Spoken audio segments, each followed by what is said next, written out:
അരി പൊടിപ്പിക്കാൻ കൊടുത്തിട്ടോ. അപ്പോൾ അതെടുക്കാനാണ് ഞാനിപ്പോൾ പോകണം കേട്ടോ. കൂട്ടത്തിലൊന്നും അംശീരിലും പോകണം. വണ്ടിമ്മ കയറിയിട്ട് ഇങ്ങനെ ഒരു വീഡിയോ എടുത്തില്ല, എനിക്കൊരു സമാധാനം ഉണ്ടാവില്ല. അതുകൊണ്ട് വെറുതെ എൻ്റെ സമാധാനം കളയണ്ടല്ലോ. അതുകൊണ്ട് ഞാൻ അതങ്ങ് എടുത്ത്. അതെ അംശീരി എന്തിനാ പോയിച്ചാൽ എനിക്കൊരു ട്രൈപോഡ് വാങ്ങാൻ വേണ്ടി പോയത് കേട്ടോ.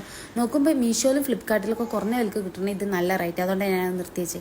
പിന്നെ ഞാൻ വിചാരിച്ച് എൻ്റെ ഉമ്മക്കൊരു മോതിരം വാങ്ങണം വിചാരിച്ചു. പക്ഷേ ഇപ്പോൾ സ്വർണ്ണത്തിന് വില നല്ല ഉള്ളതുകൊണ്ട് എൻ്റെ ബഡ്ജറ്റിൽ വെക്കുന്നില്ല. അപ്പോൾ അതുകൊണ്ട് തന്നെ വിചാരിച്ച് കാക്ക സർപ്രൈസ് ആയിട്ട് ഒരു വാച്ച് വാങ്ങാൻ. പിന്നെ ഞാനൊരു മൈക്കും വാങ്ങിട്ടോ. പിന്നെ വാച്ച് അപ്പോൾ കൊടുത്തില്ല, ഒന്ന് പേക്ക് ചെയ്യണം. അപ്പോൾ അത് വേറെ വീഡിയോകളുടെ. പിന്നെ നേരെ മില്ലിലേക്ക് പോയിട്ടോ അരി പൊടിപ്പിച്ചെടുക്കാൻ വേണ്ടിയിട്ട്. സബ്സ്ക്രൈബ് ചെയ്യണവർ സബ്സ്ക്രൈബ് ചെയ്യാറിയില്ലാട്ടോ. ക്ഷമ പിന്നെ നല്ലോണം ഉള്ളതുകൊണ്ട് ഞാൻ വാച്ച് അപ്പം തന്നെ കാക്ക കൊടുത്ത്. ഇതാണ് എൻ്റെ പ്രശ്നം, എനിക്ക് പിടിച്ച് വെക്കാൻ പറ്റൂല. അതുകൊണ്ട് ഞാൻ ഒരു ഷോപ്പിൽ കയറി ബോക്സൊക്കെ ചോദിച്ചിട്ടുണ്ടായിരുന്നു. അപ്പോൾ ഓല എടുത്തില്ല. അപ്പോൾ പിന്നെ അവിടെ ഉള്ള ഒരു ബോക്സ് എടുത്ത് അതിൽ വാച്ചിട്ട് കൊണ്ടുവന്ന് ഞാൻ പറഞ്ഞു കാക്കൻ്റെ മുടിയൊക്കെ ഒന്ന് കറപ്പിച്ചോളി പറഞ്ഞിട്ട് ഞാൻ കൊടുത്ത്. പക്ഷെ കാക്കൻ്റെ മുഖത്ത് പ്രത്യേകിച്ച് റിയാക്ഷനൊന്നും ഉണ്ടാവില്ല. എന്നാലും കാക്ക നല്ല സന്തോഷമായി. അപ്പം അത്രയുള്ളൂ.